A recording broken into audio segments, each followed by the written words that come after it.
crystal.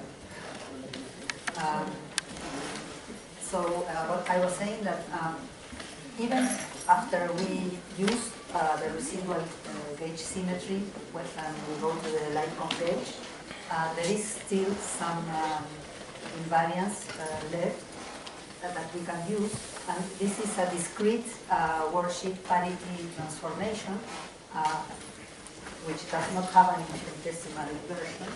So one takes stays like the space coordinates on the string minus, say, L minus sigma.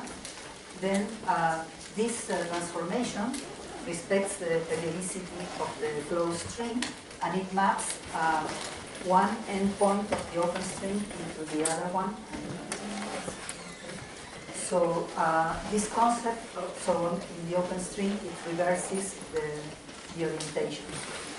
So this concept of orientability can be made precise with this operator, the worldsheet parity operator. So we can define this parity, the worldsheet parity operator, which basically what it does, it exchanges right movers and left movers. Okay? So, for instance, on the oscillators, alpha n, they transform them into the alpha tilde, and similarly alpha tilde.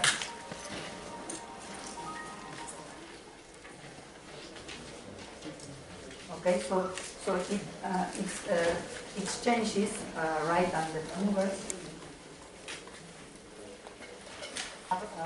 Special points, you can add some degrees of freedom in those points, always that you do not spoil the symmetries of the theory. So this is a possibility. So the symmetries of the theory allow to introduce this Chang-Phaeton factor, which basically imply that one distinguishes the endpoints putting some quantum numbers on the endpoints of the string. And it turns out that only a few groups are consistent, and one cannot put charges of any group in the endpoints.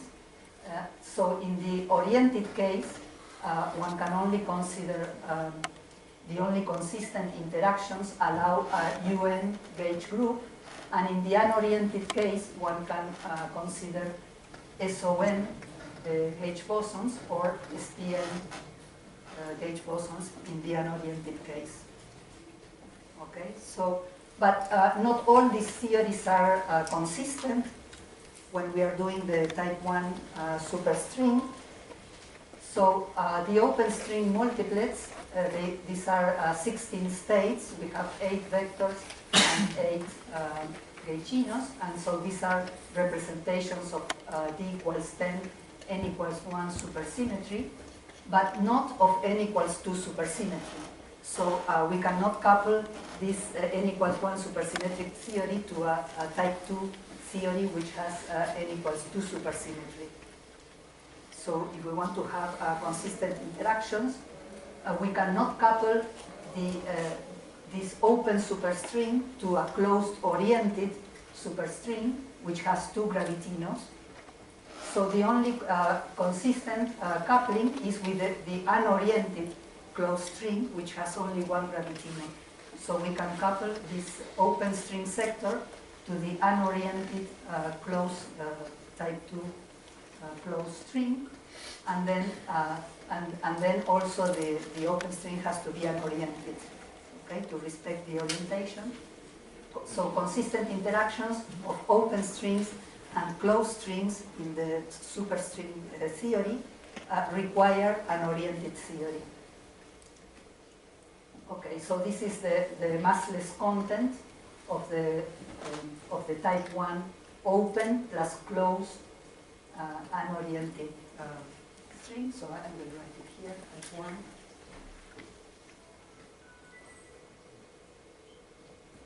Type 1 superstring. the massless content is, as usual, dilaton and the symmetric tensor and the graviton plus H prime, Regino, Gravitino plus a vector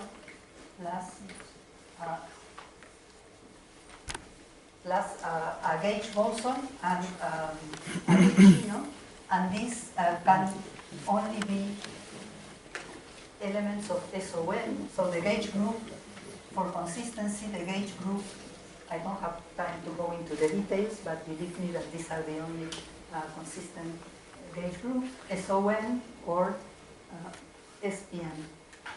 And actually there is a one loop divergence and a superconformal anomaly in all the cases except in the SO32 theory. So actually the only surviving group for a consistent theory is SO32. So this is the SO32 type 1 superstring, and this theory has gauge bosons, unlike the type 2. The type 2 theories, which I constructed this morning in the massless sector, it has no gauge bosons. But this type 1 theory, since it contains open strings, it contains gauge bosons and this gauge group. Okay. So much for the consistent superstrings. So now, sorry. Change.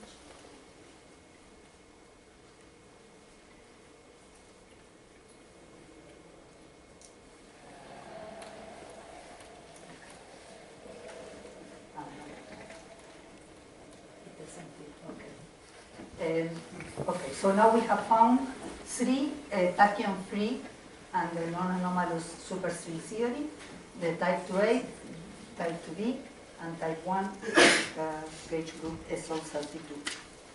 So up to now we have been introducing or discussing free string theory. We constructed the spectrum, but we have not considered interactions. So now I want to discuss a little bit interactions in string theory. I'm going to do this in general. I'm not going to discuss in particular interactions in the superstring because it will take too long, but I want to discuss interactions. Some things we discussed yesterday in the discussion session. So the natural way to introduce interactions in string theory is a mechanism similar to the Feynman path integral in field theory. Okay?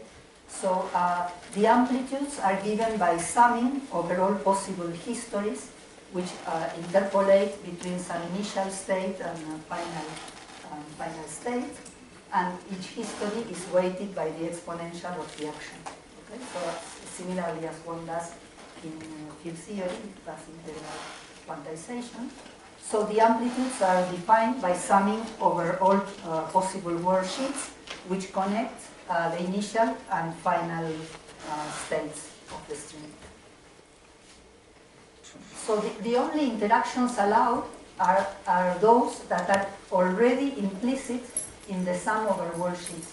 So, for instance, one can have one open string decaying into two open strings, or two open strings which join and form one open string, and similarly for the closed string, two closed strings go to one, and one goes, or one splits into two. And these are the basic interactions, and so all particle interactions in string theory are obtained from these two graphs. So there's nothing more, nothing else. So okay. So this single process will determine all the interactions, and since there is no distinguished point on the surface, there is no a particular point where the interaction occurs. So the interaction only arises because of the topology of the surface. The topology of the worldsheet will determine the local properties of the worldsheet will determine the interactions. So, and so this is basically the heuristic argument why the interactions are smooth and they cut off the short distance divergences that usually arise in string theory, for instance, in particular the divergences of gravity. So, so what we compute when we compute interaction is basically we compute the sum over these surfaces. So two closed strings joining to form one closed string and then splitting again. Or here two closed strings joining to one, then splitting into two, then joining again, and so on. Okay, so this is the equivalent perturbation expansion, equivalent to a Feynman expansion, the looping expansion in field theory. So the consistent interactions in string theory, as I said, are, for instance, two closed strings joining and forming one closed string, or vice versa, one closed string splitting into two.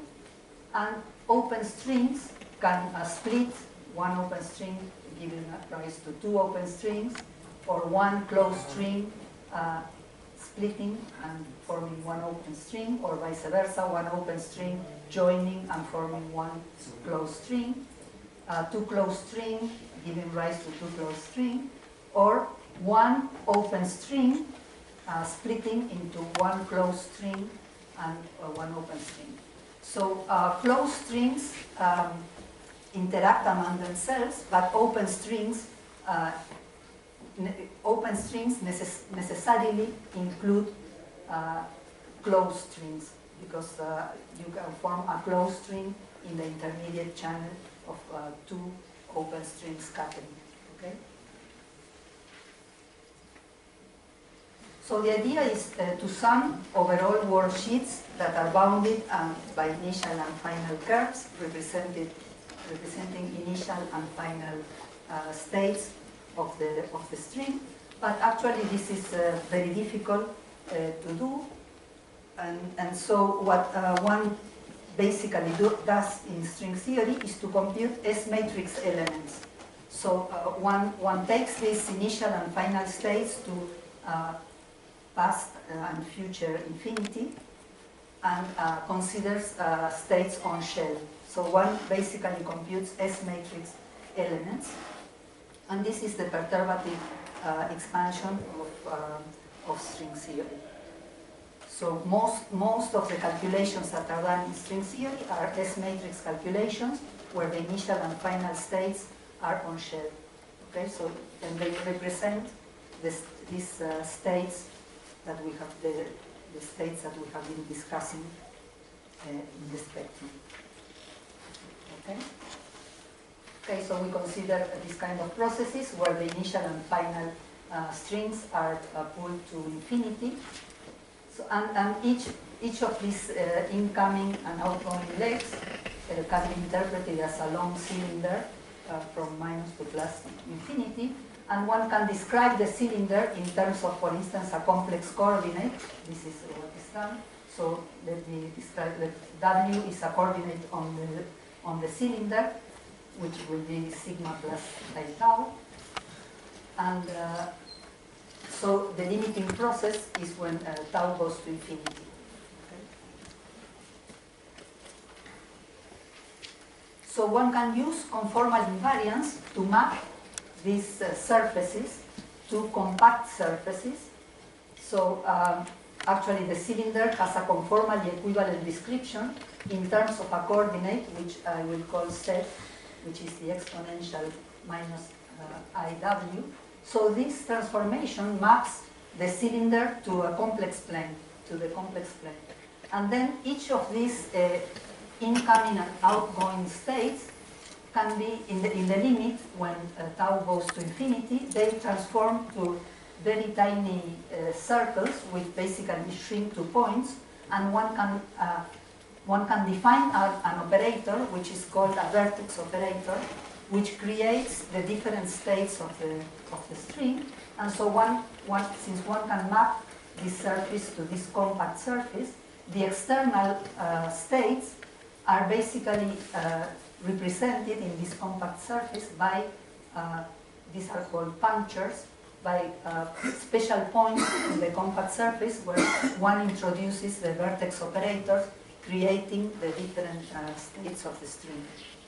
Okay? So, as we've been seeing, there are different string theories depending on which topologies we consider. So, the sum over worldsheets will include different topologies according to the kind of theory we are considering. For instance, for the closed-oriented string, we will sum over all possible oriented worldsheets without boundaries. For the closed unoriented string, we will sum over all worldsheets without boundary, all worldsheets, either oriented or unoriented. And for the closed plus open oriented string, we will sum over all oriented worldsheets with any number of boundaries. And again, for the closed plus open unoriented, all worldsheets with any number of boundaries. Okay, so open strings are associated with surfaces with boundaries. So the endpoints of the open string sweep the boundary of the two-dimensional surface. Okay, so this is basically, we have a sum over compact surfaces.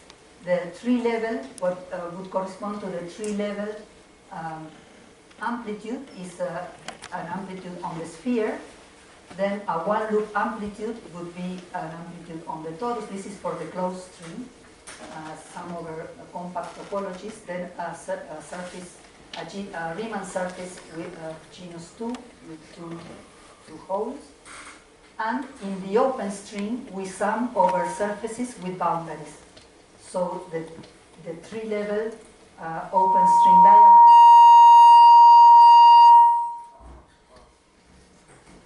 Hey.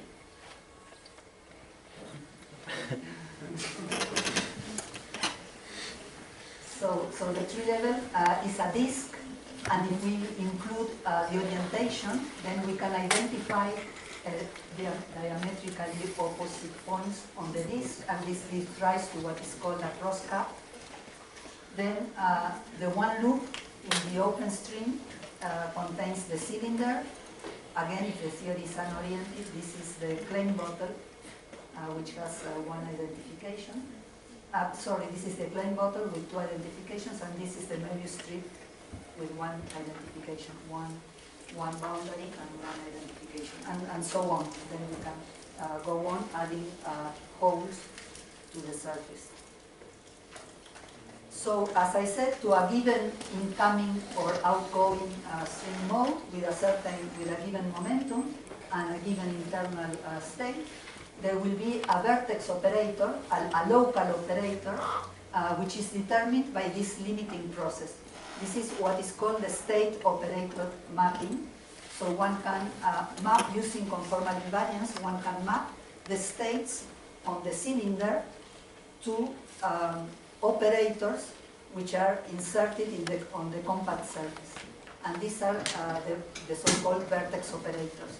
There is a very precise procedure that determines from each state which is the corresponding operator that will create that state.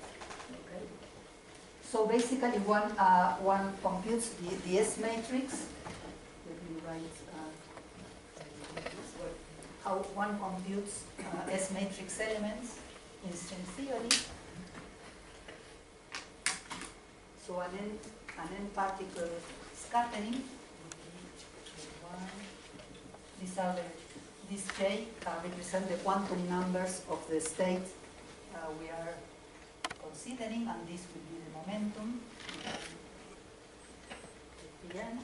So we have to sum overall compact surfaces, compact topologies, let's say. Then we sum, and then we have a, say, a path integral over the two-dimensional metrics and the fields x mu. Okay. Then we have to divide by the volume, because okay. So this path integral contains an enormous overcounting because we have this gauge invariance. So we have to divide by the volume of the gauge group so as to sum only once each configuration. This is as usual, as what it does in the gauge theory. So here we have to divide by the volume of the group of diffeomorphisms and line invariance, which are the gauge invariances of the. I'm doing this for the bosonic string. So the open strings and the superstrings are a bit more complicated. So then we have the exponential of the action. This would be the Polyakov action. And then I'm going to add here a term which is compatible with the symmetries of the theory. I will discuss this in a little while. And then we have a product over vertex operators. We have to integrate these vertex operators on the Riemann surface, H, and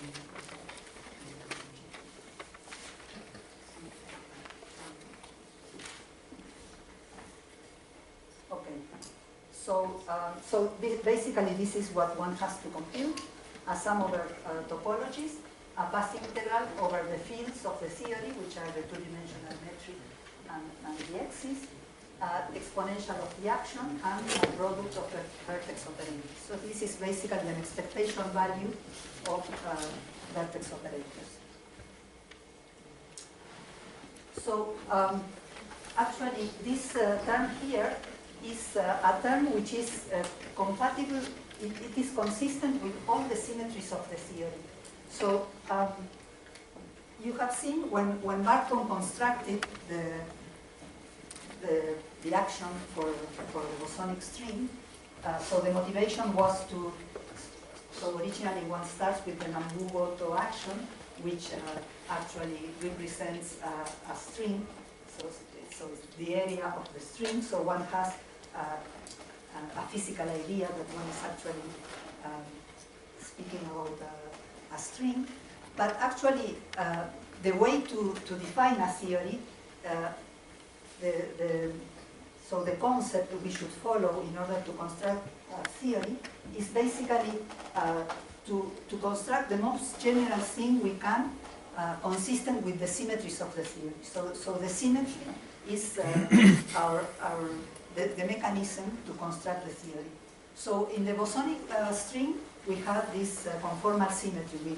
The theory is invariant under diffeomorphisms, under Weyl transformations, and space-time Poincaré transformations. So we can ask what other possible terms we can add to the Polyakov action consistent with those symmetries. And this is one possible term. This is called the Euler characteristic, the Euler character of the surface. This term here, where the H times R, where this R is the curvature of the two-dimensional surface. This is a topological invariant. This is consistent. This is invariant under the parametrizations, and it is so if one does a Weyl transformation of this action, one obtains the same action. So a Weyl transformation of the Ricci scalar gives us a Ricci scalar plus a second derivative of the Weyl factor. So it is a total derivative. It drops out the action. So this term is invariant under the symmetries of the theory. So we are allowed to define the string action as the Polyakov action plus the contribution of this term, which is completely consistent with the symmetries of the theory. And this term here is, as I say, is a topological invariant, is a number in two dimensions, and it depends on the topology of the surface, and actually it has this form, it is 2 minus 2g, where g is the genus of the Riemann surface, means in this sum over closed surfaces, which I showed you before, the genus is actually the number of holes or the number of handles of the closed surface. Then if the surface has boundaries, then has minus boundaries, and if the surface has crosscuts, minus the number of crosscuts. So the topology of the theory completely determines this number here. And this is, so this is what basically weights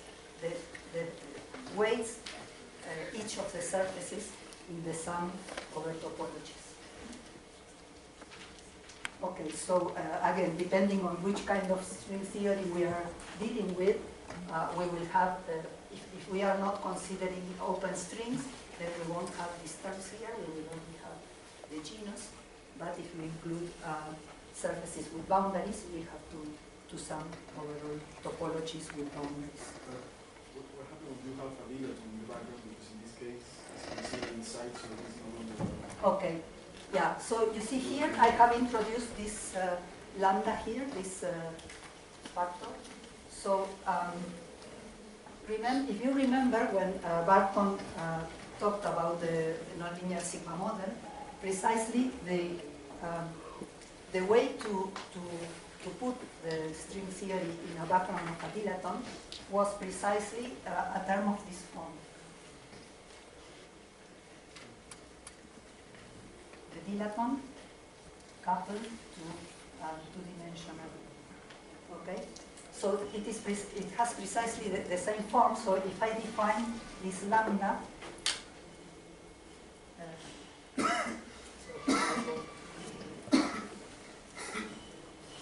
this lambda proportional to the dilaton, to the exponential of the dilaton, depending on. So what you see here is that this lambda, which is basically the coupling constant of the theory, is proportional to the dilaton. So, as I emphasized in one of the lectures, that one of the nice properties of string theory is that there are no dimensionless constants that we can vary. So you see that here we have only, so far we have introduced only one constant, which is alpha prime. Alpha prime is dimension, it has dimensions. So if it has dimensions, one can absorb alpha prime into the definition of x mu, for instance, which also has a length dimension. However, here, apparently, there is another, there is a dimensionless constant, which is basically the coupling constant of the theory. But now we see that this coupling constant is not actually an independent parameter, but it depends on one of the fields of the theory. So it is nice in the sense that the theory does not have any adjustable parameter, but since we don't really know what the ground state of the dilaton is, or I mean, so the dynamics of the theory should determine the coupling constant. So it is not something that we put from the outside, but if we are able to completely solve the theory, the solutions to the theory should tell us which is the value of the coupling constant. But in general, it's not a constant. So in general, value of the dilaton is constant. Yeah, okay, but this would be, because you can write the dilaton as a constant plus a fluctuation. So this is basically the coupling constant. So you are not considering the fluctuation of the dilaton? Yeah, no, the fluctuations will be determined by the equations of motion. Okay.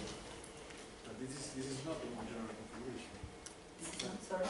This is not, you must write, one must write the parameter configuration. And here you are just choosing the back expectation value of the dilaton. You are not considering here the fluctuation. Why not? No, yeah, if I consider the whole theory, okay, so that is precisely the problem, no? So here I'm saying the coupling constant is e to the minus 1. So this is the coupling. And so now I say this is e to the minus 1. So then, in order to determine the value of the coupling constant, I should be able to solve the theory. So I'm saying it is nice that I don't have an adjustable parameter, but now I have a field that which I have to introduce into the theory and solve the full theory in order to determine which is the coupling constant. So in a sense, it is, it is an argument which is usually given, but it's nice we don't have an adjustable parameter, but we don't really know what the coupling constant is. I understand that this is the only way in which this calculation can be done. Yes. No? So, if you consider a general dilaton, this is not possible, because this is no longer a topological invariant. No, this is a topological. Yes, but this is not the original term. The original term is the multiplication of R, which is the dilaton. Correct. Yes. No, this is not. The last one, the third one, the third line. Yes. The third line. Here. No, the other one. This is the original. No, well, this is okay. So this term here is if I put the string in the background of a dilaton. Okay.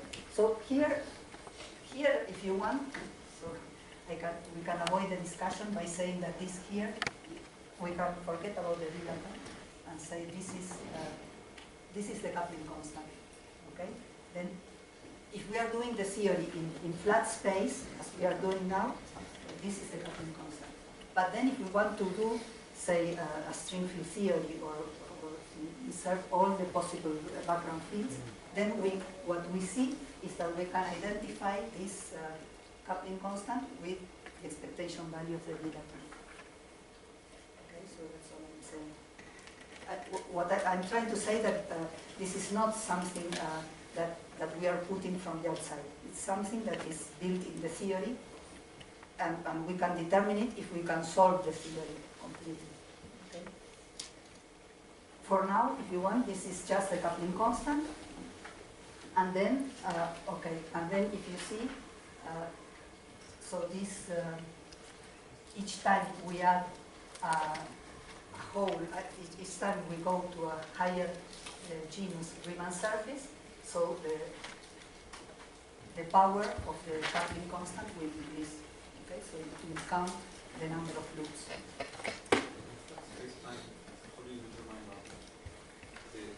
Okay, I will tell you.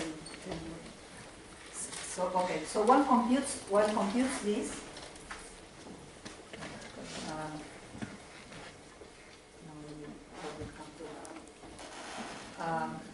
Okay, so we settle this.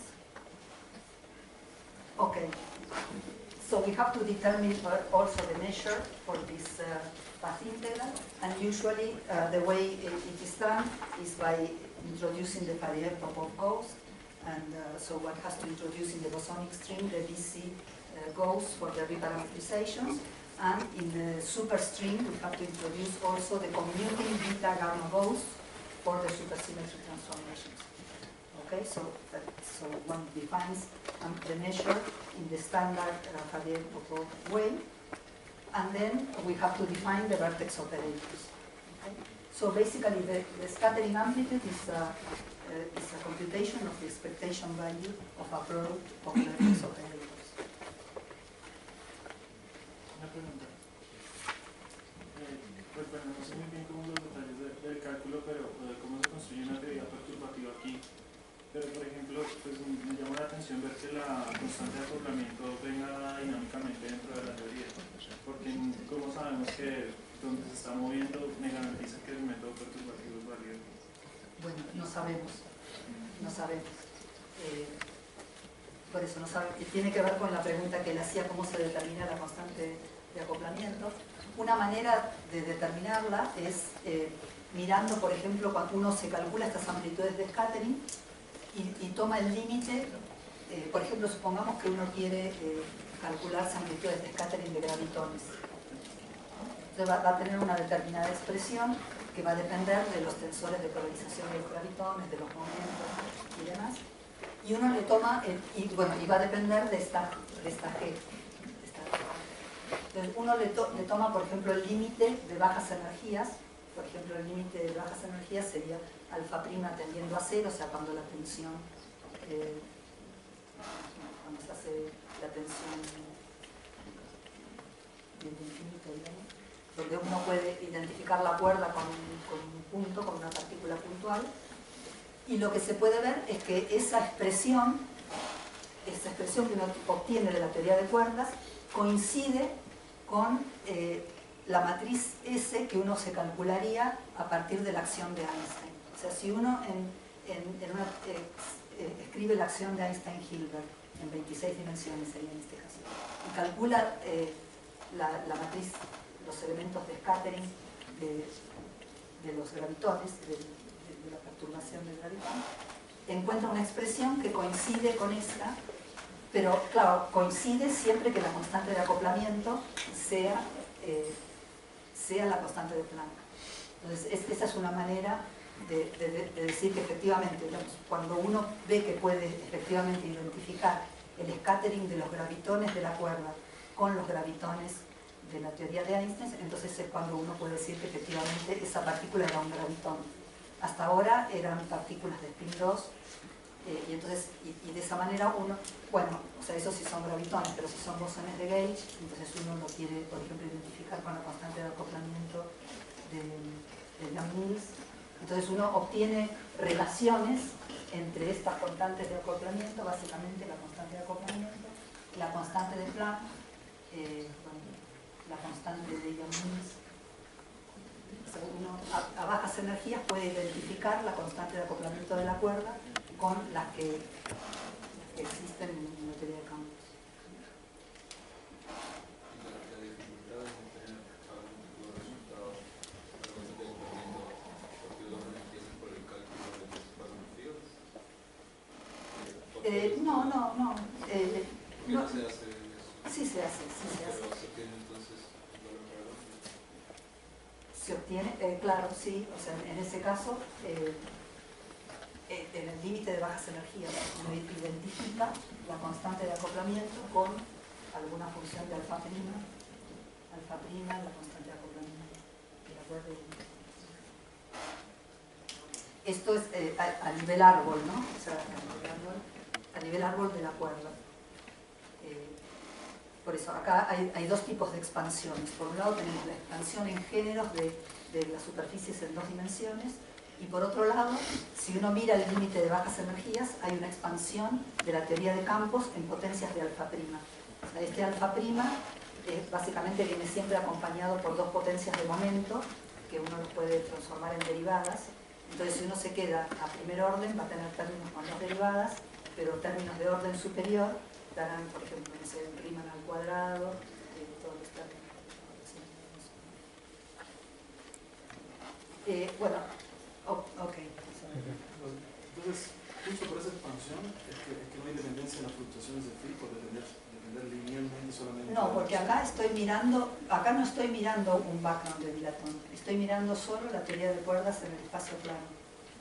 Yo digo, si yo quiero la teoría de cuerdas completa, donde pongo todos los backgrounds de los estados de cuerda, entonces puedo hacer esta identificación.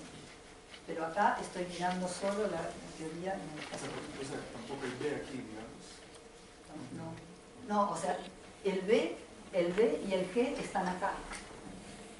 O sea, estos, digamos, yo puedo pensar que si pongo o sea, yo calculo amplitudes de scattering de gravitones, y eso me va a generar me va a dar, a bajas energías, me va a dar la acción de Einstein.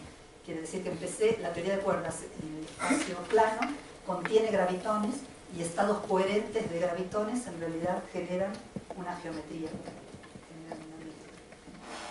Pero la teoría de cuerdas, o sea, porque de hecho esto se puede calcular porque la teoría es libre, o sea, no tiene que, si no se complica mucho, o sea, hacer estos cálculos en un background arbitrario, hay que empezar por calcular el propagador, y en general son teorías interactuantes muy complicadas.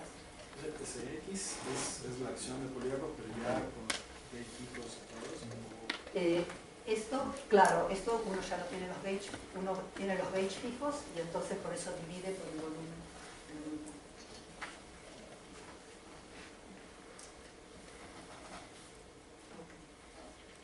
So let me show you a few properties of this S matrix. For instance, suppose we consider the scattering of 4 tachyons, let's say 2 incoming tachyons and 2 outgoing. Let's say P1 and P2 are incoming and P3 and P4 are outgoing. So usually one expresses these amplitudes in terms of the so-called Mandelstam variables. Okay, so Mandelstam variables here S is minus P1 plus P2 all squared, T is minus P1 plus P3 squared, and U. So, and these variables obey the S plus T plus U equals to the sum of the masses of the states, and here the states are tachyons. So let's say if they are tachyons of the open string, the mass is minus 2 over alpha prime. So here we sum the 4 tachyons is minus 16 over alpha prime. So this the result. I'm not doing in any detail this calculation, but believe me that the result is this expression here. This is the Virasoro-Shapiro amplitude, and historically this is, I think one can say that this is one of the first equations that were written in string theory in the 60s, 68 or something like that. So this is basically at that time people were trying to explain the Regge behavior of the hadronic interactions.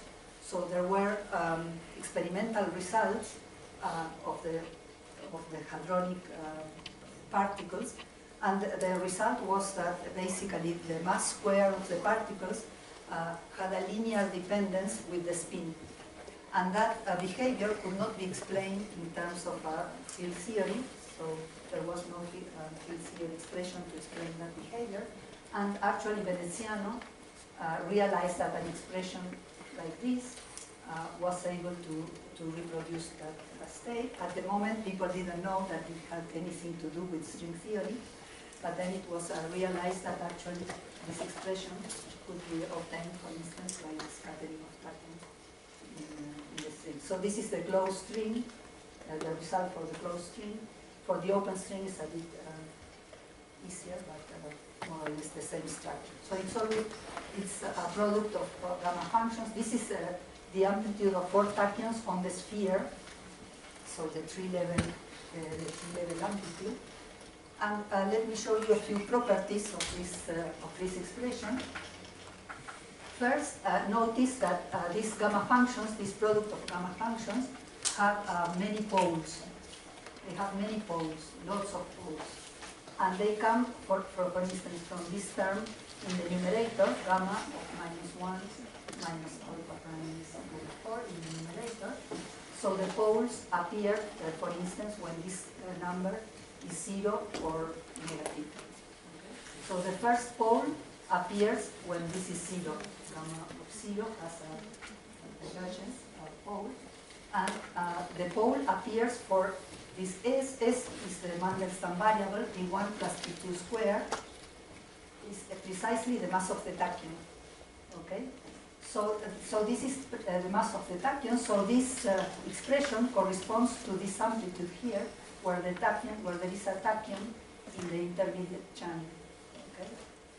So this is, the pole has this form, and where M is the mass of the exchange particle in the case of the tachyon.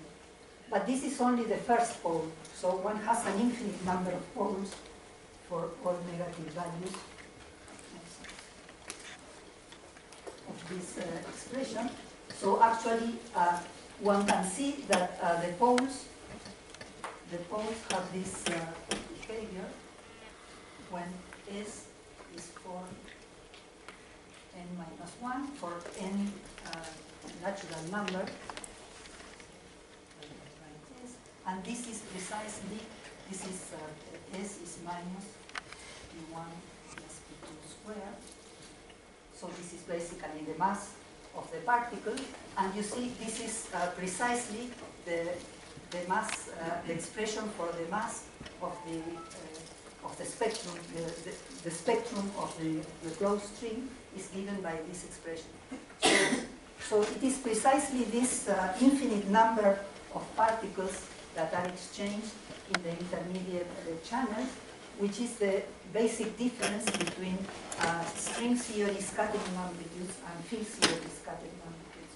In string theory, we have an infinite number of states in the intermediate channel, and this is precisely what makes the high energy behavior of the theory to be basically very different than that of the particle theory. So this is this infinite number of states which are circulating in the intermediate channel, which basically determines that these amplitudes are finite in the ultraviolet as opposed to a particle theory, to a field theory amplitude. So let me in particular show you what is the high energy limit of this expression. If one takes, for instance, if one looks at the hard scattering limit of the Virasoro amplitude, so taking, for instance, the limit when the momentum square goes to infinity and keeping the angle fixed, T over S fixed. So you see that the amplitude, when S goes to infinity, takes this form, the exponential of minus alpha prime S log S, so in the different channels. No? So one thing one can see from this theory is that the symmetry in the different channels. Okay? So this is another property before I discuss the high energy limit. One thing one can observe in these amplitudes is the symmetry in all the channels, and moreover, this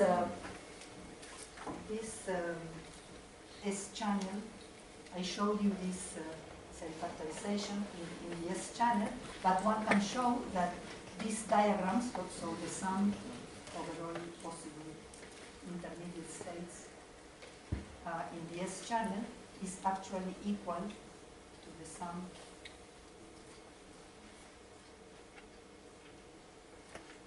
over the T channel. So this is P1, P2, P3, P4, this is P1, P4, P2, P3, and this is called duality. This is the property that was called duality in the old times, the fact that the S channel S matrix equals the T channel amplitudes. Okay, so this is one property, but an interesting property is the high energy behavior. So again, if one looks at the S going to infinity limit of this expression, so you see that the exponential fall-off is much faster than the amplitude in field theory. In field theory, usually at high energy, the amplitudes go like a power law decay, and they usually diverge. But here, the infinite number of particles in string theory basically conspire to render the diagram finite. Okay, so usually you have sums.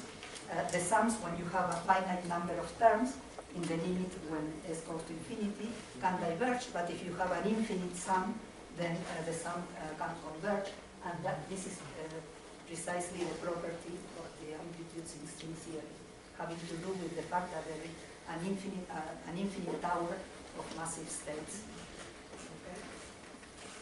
Okay, so I already mentioned that if you take these amplitudes, well, for the tachyon or for, say, for the massless particles, graviton, gigatron, antisymmetric tensor, and you take the low energy limit, then you can see that at low energies, the gravitons interact according to supergravity, the gauge bosons according to Young's theory, and so on. So you recover these gauge theories at low energies.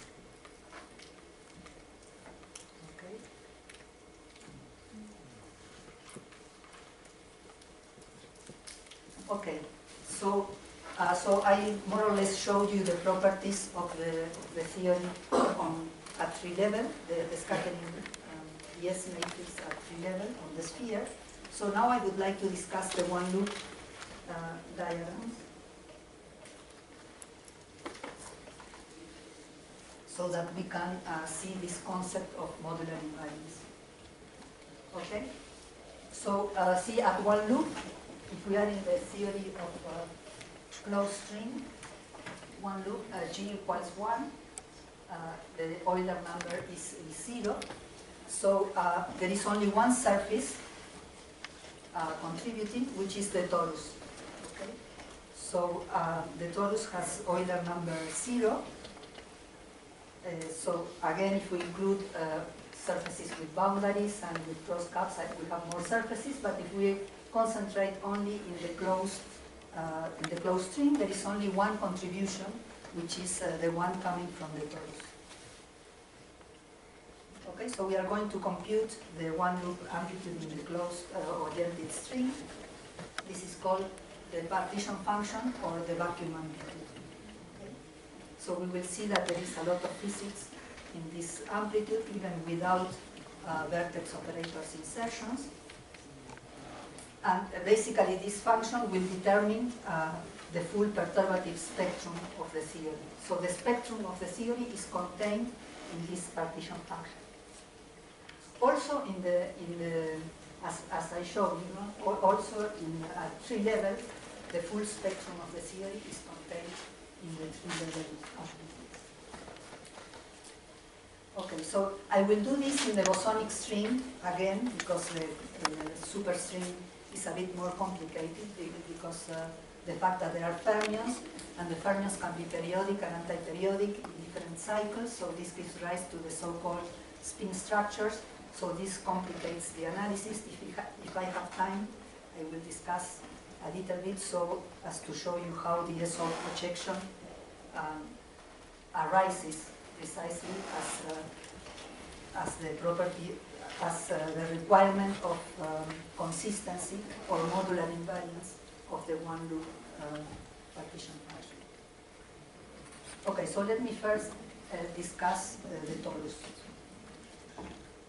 So to describe the torus, what we need to identify periods.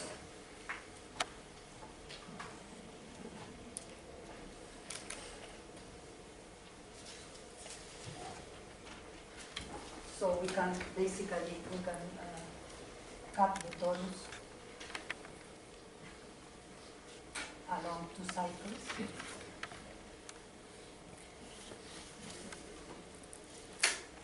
I can cut the torus open and map it to the plane. So basically, I can describe the torus as a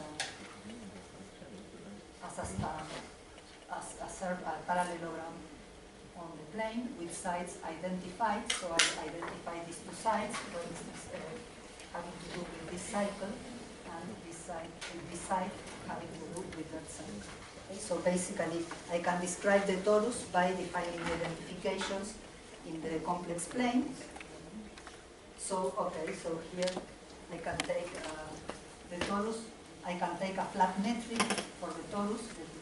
Say in the complex plane, I will use this W, and the identifications will be W identified with W plus 2 pi.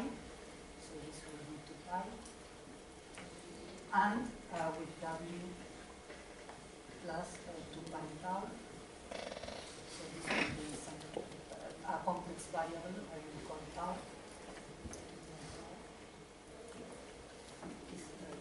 So the torus is defined by these identifications. Okay, so I can cut the torus open along the cycles and map it to the plane with these identifications.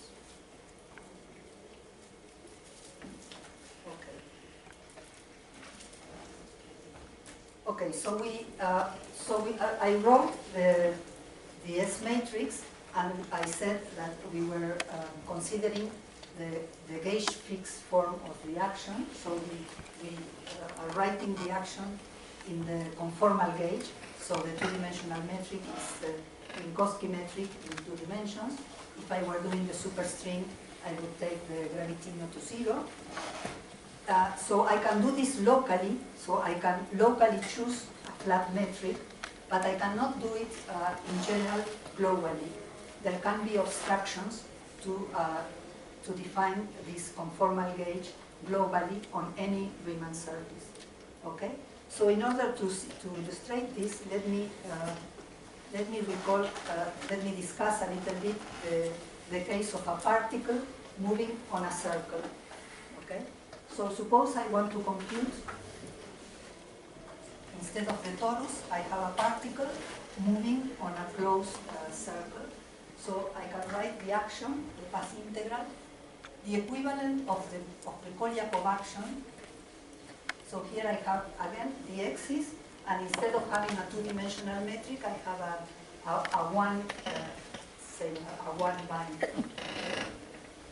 So here it is just the line, the one line described by the point particle. This is a point particle. And the action takes this form.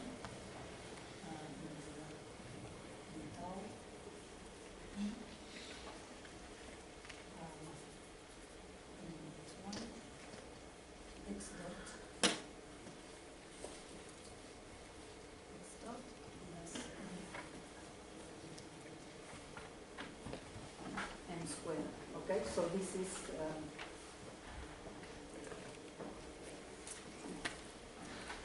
is the equivalent of the Polyakov action for the point particle, and E is say like a tetrad, one-dimensional tetrad. And suppose that we take a path which is a closed path. So the topology is that of a circle, and so this parameter tau, which is basically the time along the path. So it can take values from 0 to 1. So suppose this tau can take values from 0 to 1, and we identify, since it is a circle, we identify the points, meaning that we take the fields periodic. So the fields x mu tau and the tetrad are periodic in this region. Okay. So the tetrad has one component in one dimension, and there is one local symmetry, which is the choice of parameter. So I can reparameterize tau, and I can use that in order to gauge away this tetrad. Okay. So there is enough symmetry to fix the tetrad. So how does the tetrad transforms? D tau prime equals d tau. So I can choose the gauge. Suppose I choose E prime equals 1. I choose the gauge. Fix the gauge. And then this equation gives me a differential equation for tau prime. Okay, so this implies d tau prime by d tau equals E. Okay, so now I can integrate this equation. Tau prime.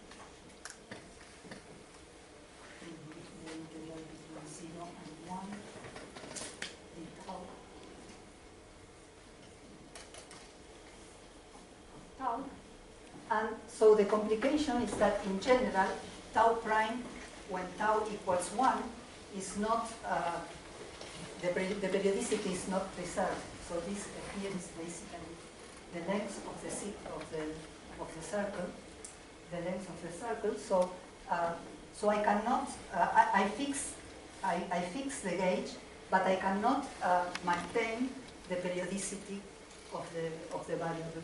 Okay.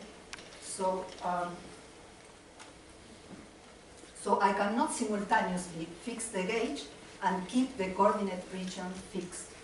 So I can either fix the gauge and introduce this family of circles into the periodicity, Or I can introduce this parameter in the gauge fixing and keep the gauge, the periodicity dimension fixed. Okay, so I can do either of these two things.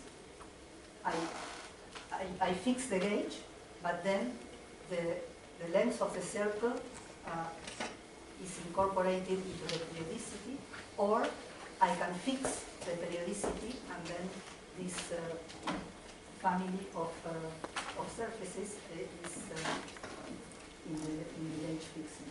Okay? So in either case, after we fix the gauge, we are left with an integral over this L. So we cannot avoid the integral over this L. So this means that not all tetrads on the circle are equivalent under reparametrizations. There is one family of inequivalent tetrads which are parameterized by the length of the circle. Okay? So this has an analog in the case of the torus in the string. So in the torus, we can take, suppose we define this identification, we define the torus with this periodicity. Say sigma 0 and sigma 1 are, say, tau and sigma. We have called it like this, just not to confuse with this tau. So I define the torus to have this periodicity. Sigma naught and sigma 1 between 0 and 1, and the fields then are periodic. Now I have x mu, and this is the two-dimensional metric. I called it before h and b, so h alpha beta. So this will be periodic in both dimensions. Okay. So I can think of the torus as the plane with these identifications. Okay. So I can define the torus.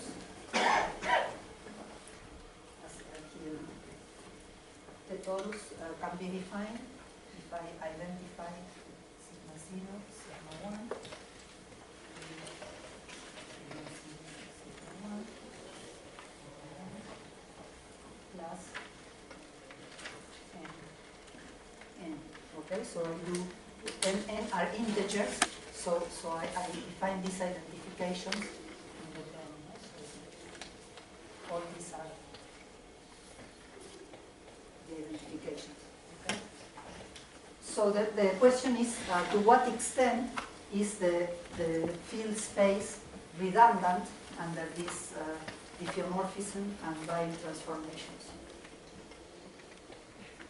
Okay, so there is a theorem stating that it is not possible to bring a general metric to a unit form by reparametrization and by transformation that leaves invariant the periodicity. So same thing that happened for the particle. Here we cannot take the metric, say, to a flat form and keep the periodicity fixed. If we want to keep the periodicity fixed, then we have to introduce this parameter which identifies the torus. I will call it tau. I will now discuss it.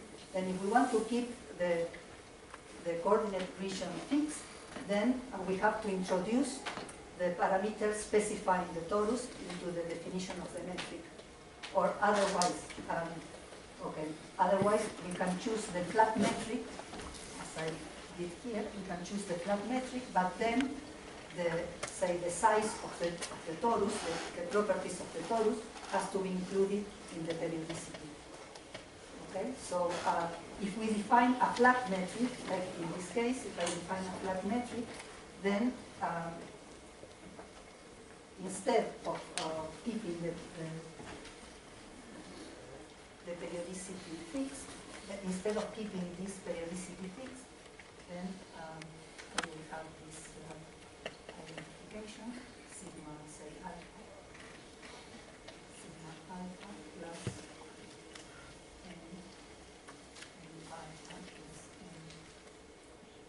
alpha, where these u and v are two vectors on the surface.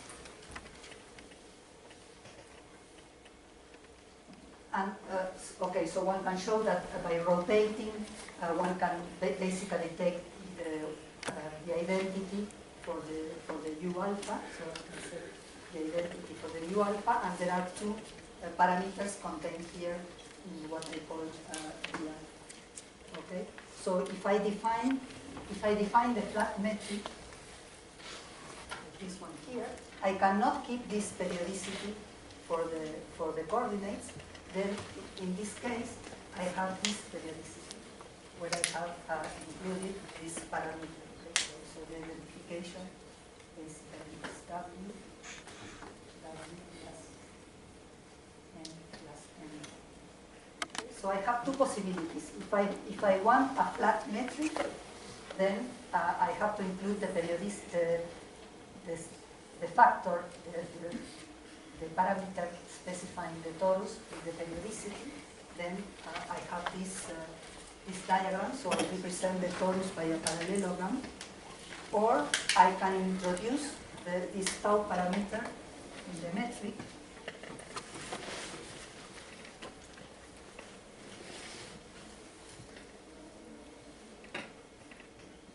And then in this case, I can define the torus basically as a square. So I can keep the region fixed, say,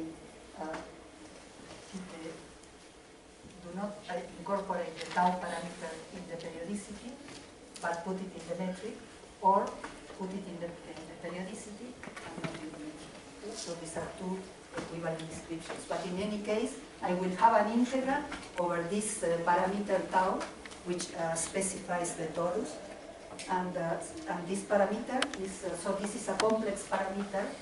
It is related to these vectors here. So I can define this tau parameter as V1 plus V2, the two components of this vector.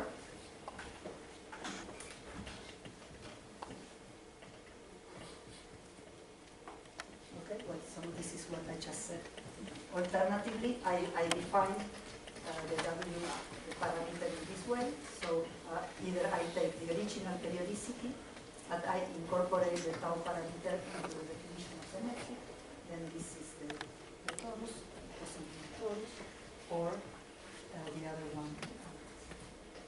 Or if I take this parallelogram, then I can take a flat metric. Okay.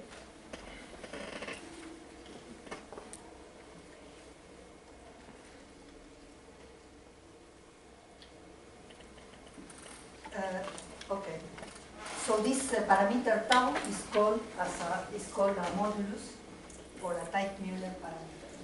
This is a modulus.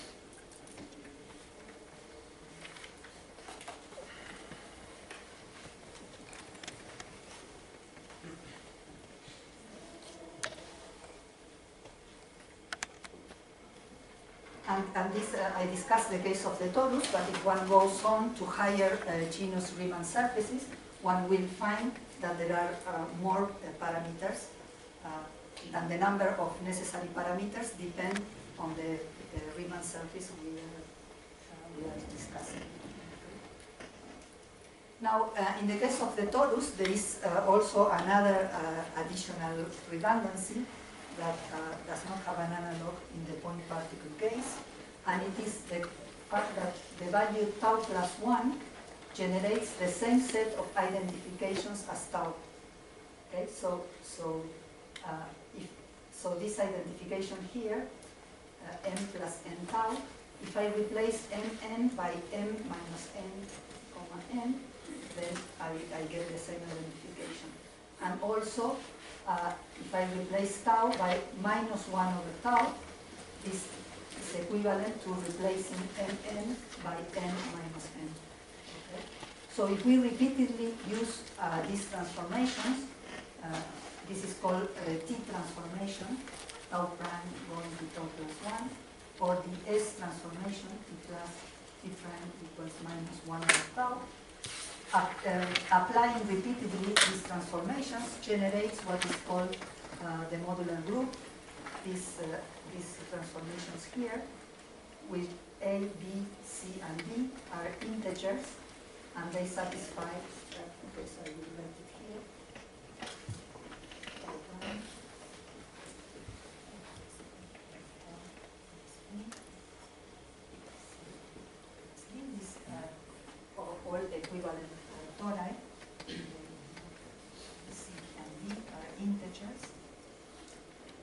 satisfy AD minus BC corresponding.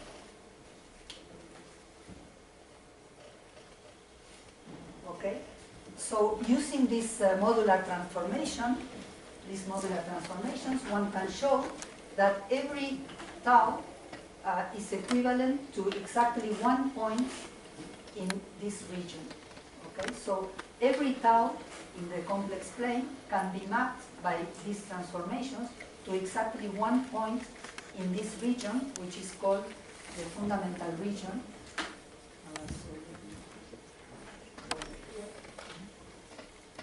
So this region contains all the inequivalent values of the parameter tau,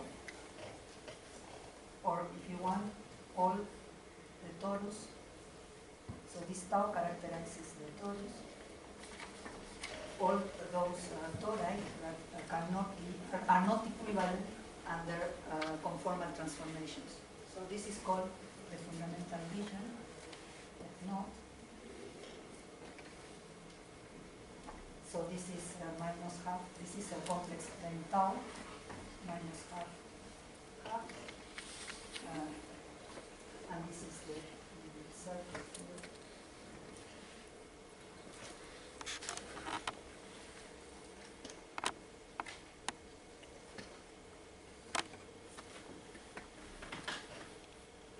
Okay, so it is so this fundamental region, it is one representation of the moduli space of the metrics, which are not not equivalent by reparametrizations and by transformations. Okay.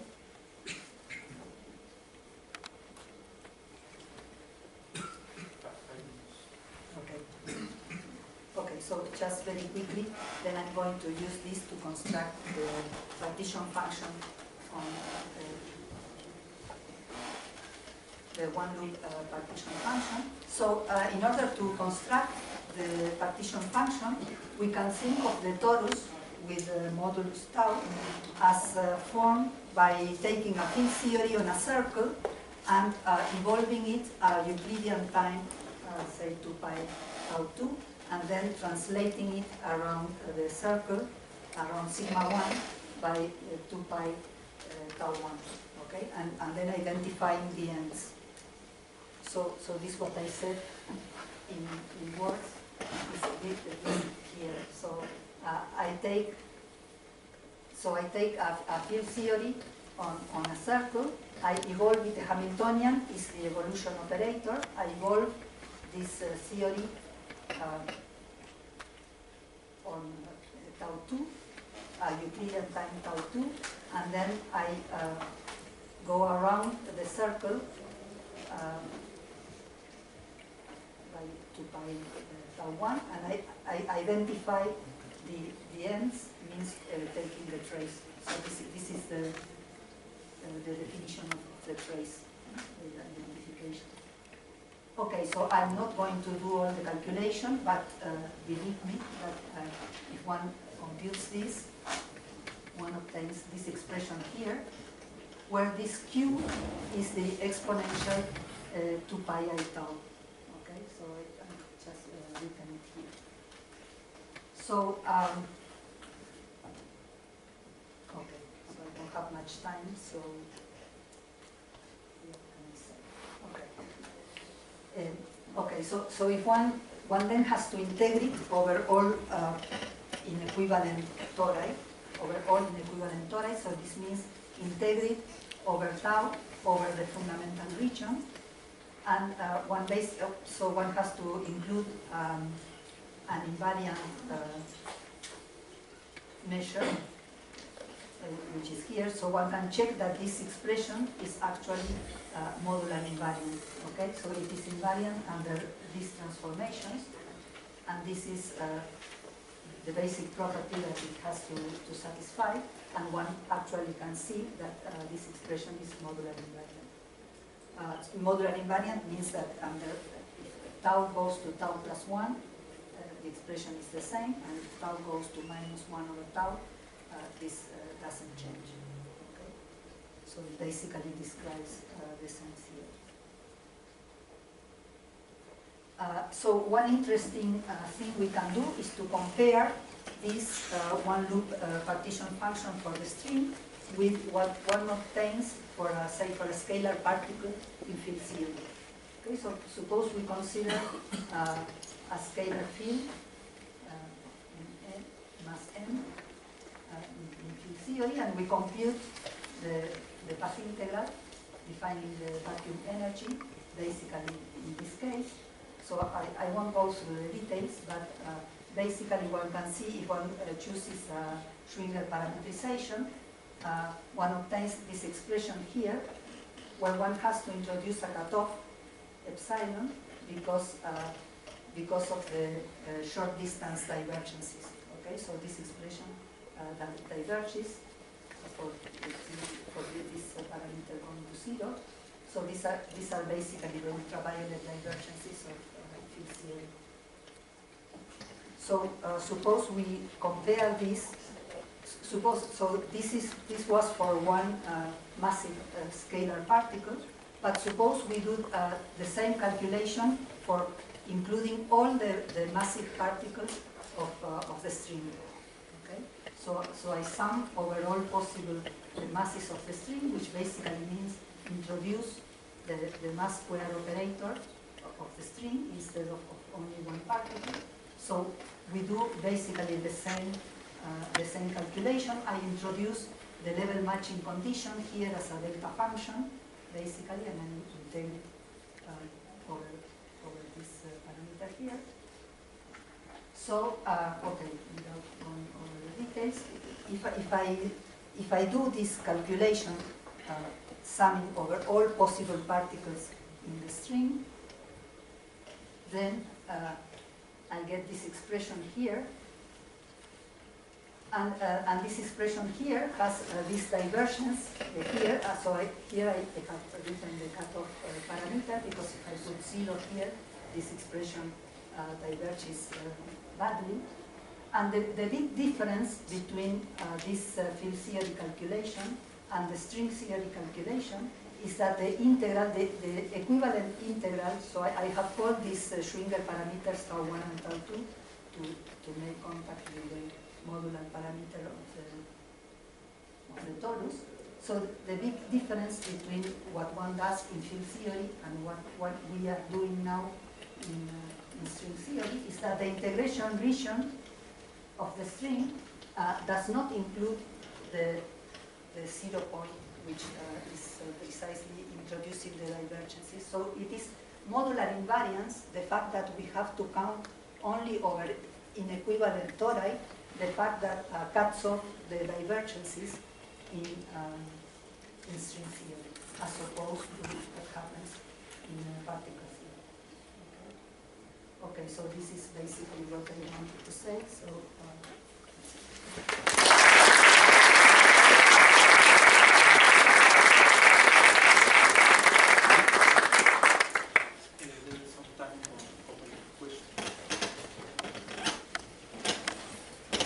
Solo para cerrar la idea, entonces el grupo modular es el que hay que dividir a la matriz S para calcular los. Mencionó que había que dividir entre el grupo. ¿Ese es el grupo modular? No, bueno, este es el grupo, en realidad el grupo este de geomorfismos por Bay es se llama el grupo de medios, el grupo conforme. Lo que hay que pedir a la teoría de cuerdas es que sea invariante por transformaciones modulares. O sea, en particular, la función de partición no puede depender de cuál es el toro. O sea, hay que sumar sobre todos los toros que no sean equivalentes.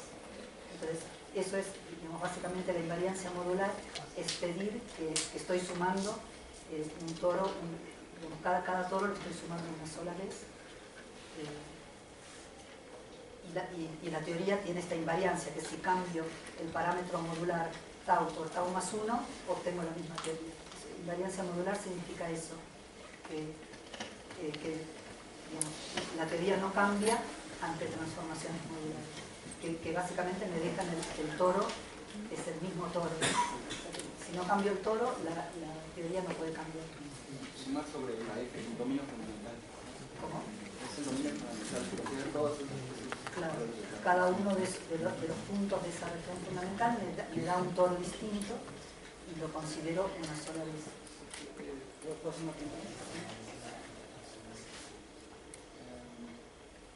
El equivalente en teoría de campos del proceso a nivel agua es como diagramas de parte de pantalón, ¿no?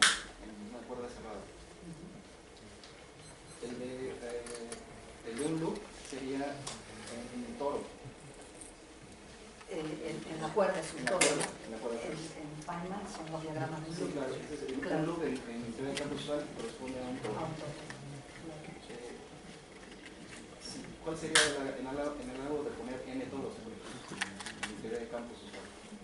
Y n loops, o sea, dos loops en teoría de campos usual corresponde a la superficie de Riemann de género 2.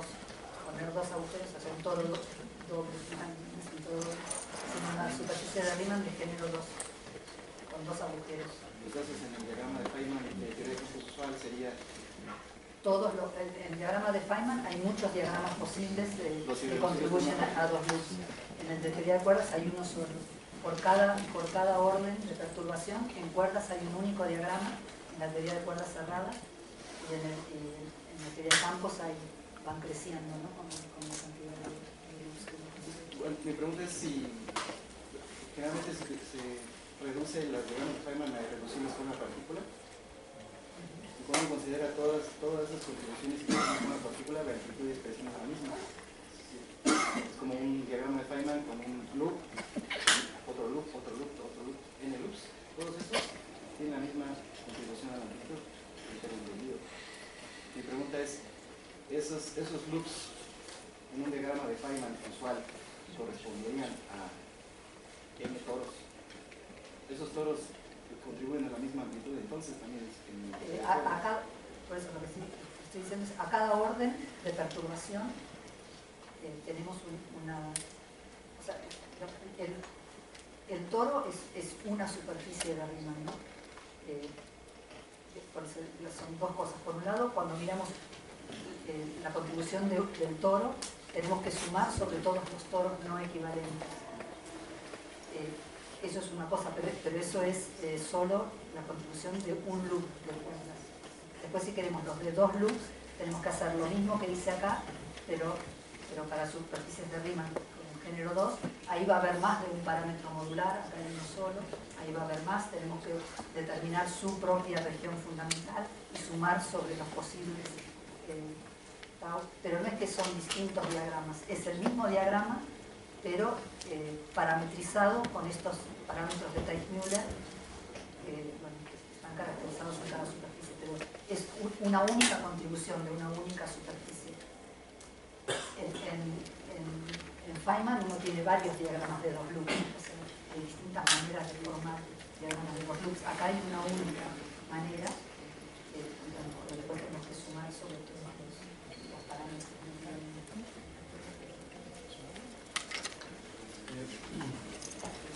Esa comparación, ¿no? con la teoría de campos usual es muy bonita. Y bueno, quiero ver si esta interpretación es correcta o no.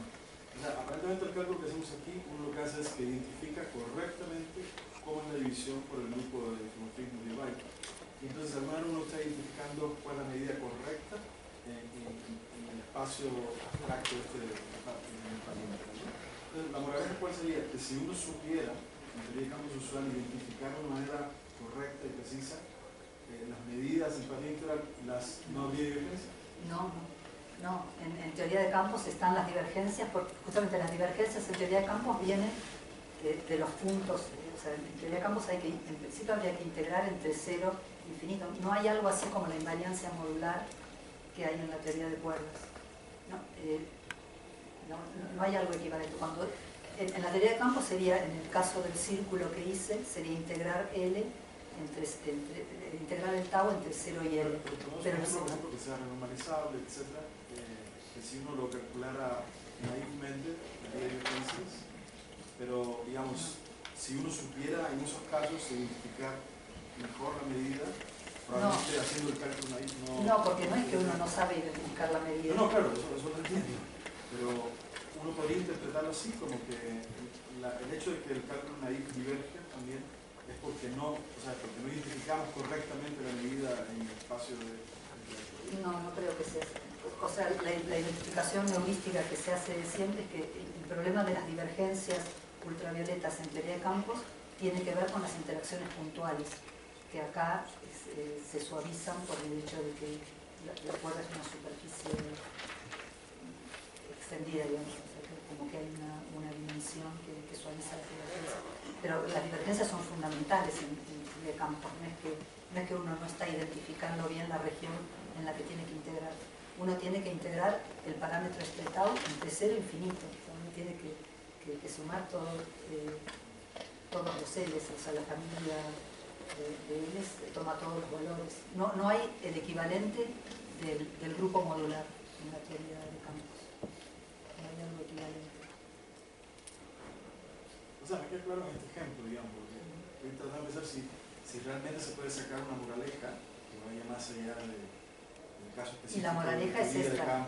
La moraleja es que en teoría de campos aparecen divergencias que son inevitables, mientras que la teoría de cuerdas las evita. Esto es otra cosa que no dije importante, es que esto que mostré es en el caso de un loop, pero esto pasa a todo loop, ¿no? O sea, estas divergencias, o sea, no hay...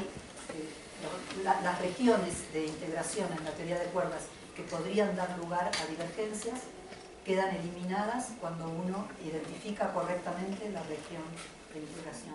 O sea, las posibles regiones de divergencia son, por ejemplo, cuando uno pincha los ciclos estos, pero bueno, todas esas regiones quedan eliminadas cuando uno pide esta invariancia.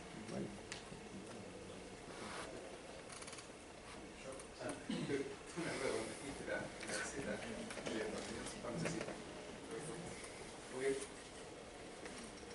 estaba P y H. P era el que trasladaba en la worksheet a lo largo de ese espacio, ¿no? Y H en la dirección temporal. Sí. Lo que tenía que salir a la terza, ahí. Así de. Fue con eso. Ese operador, que ahí en paréntesis. Sí, perdón, es que sobra. Bueno, sacando ese paréntesis. Ese operador, literalmente no es el que traslada desde 0 a tau en la worksheet. ¿Cómo es que eso no es la identidad? Porque esos dos puntos están identificados.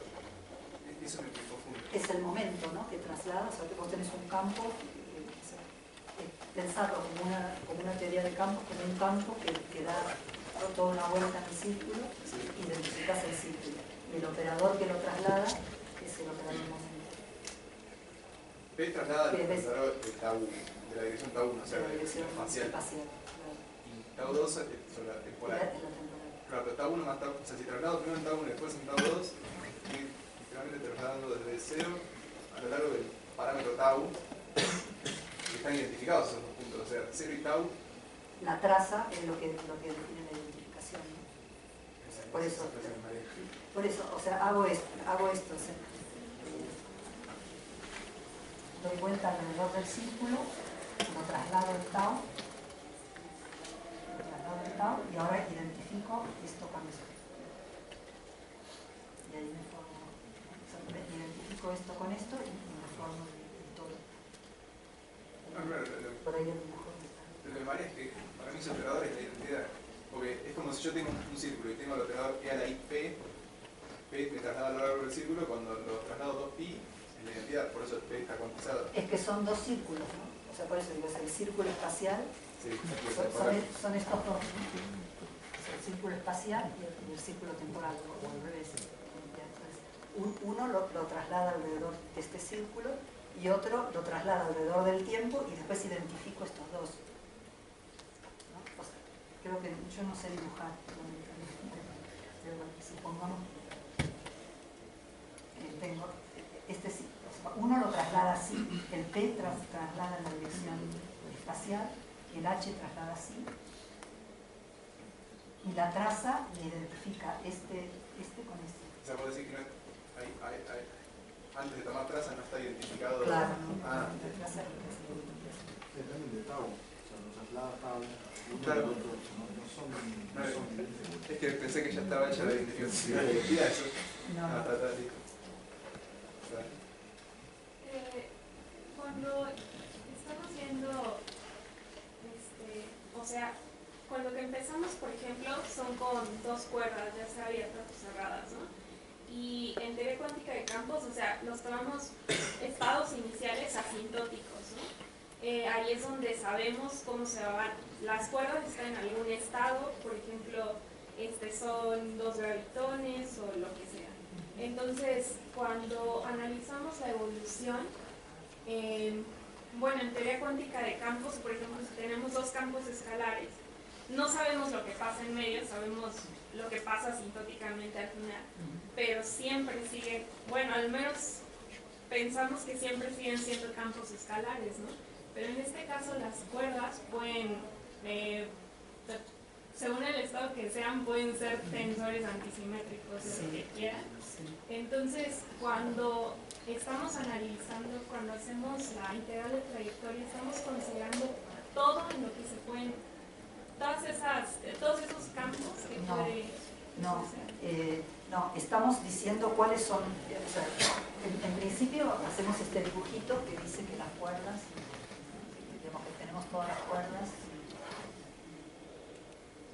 que van de menos infinito a infinito, ¿no?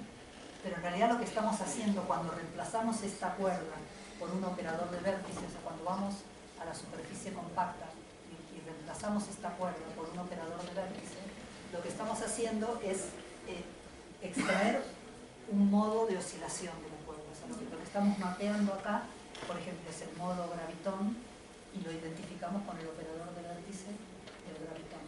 Acá podríamos estar extrayendo, no sé, el operador de vértice del tensor antisimétrico y ponemos acá entonces el operador de vértice de cuerda. O sea, por eso, esto es una primera cuantización de cuerdas, ¿no? O sea, estos operadores de vértice o los modos de la cuerda crean y destruyen, los osciladores crean y destruyen modos de cuerda, no cuerdas. Hacer esto que decía sería como hacer una teoría de campos de cuerdas, donde uno consideraría, bueno, todos los posibles estados de la cuerda. Pero acá estos operadores de vértice lo que crean son estados particulares, distintos estados.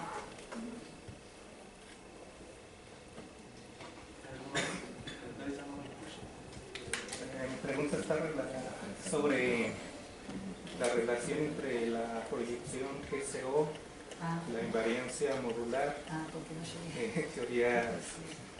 Bueno, no llegué. Es largo, ¿no? Es largo. Pero básicamente, ok, resumo la idea, ¿no? Mostré acá la función partición en el caso de la cuerda bosónica cerrada. Si hiciera la supercuerda, tengo que incluir los fermiones. Y los fermiones, entonces, en el toro pueden ser periódicos o antiperiódicos en los dos ciclos del toro. Y eso define lo que se llaman las estructuras de spin. O sea, un fermión puede ser periódico o antiperiódico en este ciclo, puede ser periódico o antiperiódico en este ciclo. Entonces uno tiene 4 posibilidades de combinar periódico y antiperiódico en los distintos ciclos. Y entonces para calcularse la función de partición en el caso de la supercuerda hay que sumar sobre todas las posibles estructuras de spin. Y entonces en esa suma digamos, las distintas posibilidades de combinar estructuras de spin vienen pesadas con distintas fases. Y esas fases se fijan pidiendo invariancia modular. O sea, la invariancia modular es lo que determina qué valor toman esas fases. Entonces, por un lado, al fijar esas fases, resulta que uno obtiene lo que se llama la identidad de Riemann. O sea, cuando uno introduce las estructuras de spin, uno puede escribir las distintas contribuciones en términos de lo que se llama función teta de Jacobi. Y el resultado final es lo que se llama la identidad de Riemann, que es una suma sobre potencias cuárticas de las funciones teta de Jacobi. Esa es una expresión famosa que es igual a 0. Entonces la función partición de la supercuerda se anula, y que se anule significa que el espectro es supersimétrico. Que se anula significa que los bosones y los fermiones están contribuyendo con signos contrarios, hay la misma cantidad y la contribución de uno cancela la de otro. Entonces, el hecho de que la invariancia modular determina que la función de partición se anula, está indicando que la teoría es supersimétrica y que la manera correcta de formular la teoría es haciendo la proyección GCO. O sea, si uno mira cómo son los estados que se están propagando en el toro, son justamente los estados que determinamos de la teoría. O sea, hicimos la proyección GCO a mano, dijimos queremos un espectro supersimétrico, entonces definimos este operador -1 a la f que nos mata los estados que no queremos. Pero cuando vamos a calcular la función de partición y le pedimos que sea invariante modular, nos dice que justamente que teníamos que hacer esa proyección, que los estados que quedan en la teoría y que determinan que la función de partición sea invariante modular son los estados que hacen que la teoría sea supersimétrica. Pero en el caso, por ejemplo, también mencionó que había teorías de cuerdas no supersimétricas, También, sí, que su función de partición, bueno, su teoría también era invariante modular. Sí. Pues en ese caso, la función de partición ya no sería cero. Claro. Sí, Pero, las teorías consistentes que no son supersimétricas se llaman teoría cero, y son teorías que tienen taquiones y no tienen fermiones. Entonces son invariantes modulares, pero como no tienen fermiones, bueno, obviamente no son supersimétricas. Y ahí ya no entra la proyección, o sea, ahí ya no se toma en cuenta. No, ahí no. O sea, de todas formas, la invariancia modular determina cuáles son los estados que quedan en la teoría. Y de hecho, elimina algunos de los estados que uno se puede construir de manera naif, digamos, actuando con operadores de creación, como hicimos acá. La invariancia modular es justamente la función de partición. La función de partición o las amplitudes de escáten, o sea, son las interacciones de la teoría las que determinan cuáles son las teorías consistentes. O sea, las partículas que interactúan en los canales intermedios no se pueden propagar partículas que no estén contenidas dentro del espectro que hace que la teoría sea invariante modular.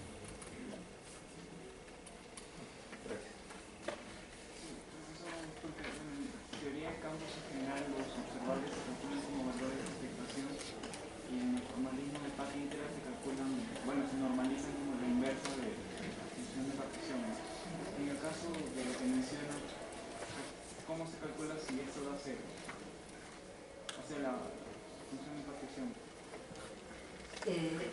Bueno, no, o sea, por eso acá yo no dividí por la función de partición, ¿no? O sea, la definición de la matriz S no hay división. Y de hecho, bueno, si uno calcula, por ejemplo, en la esfera, bueno, no importa, pero no se define sin normalizar, no hace falta normalizar.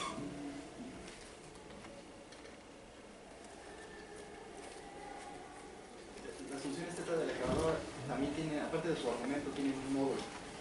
Claro. Las funciones de Jacobi. Es este módulo. Ese módulo también satisface esa... Es este módulo también. Okay, just one last question. I'd like that you comment about the possibility of existing a string theory including fermions that is not supersymmetric. I don't think people have studied that. I don't think there are. I think there are no consistent theories which have fermions and which are not supersymmetric.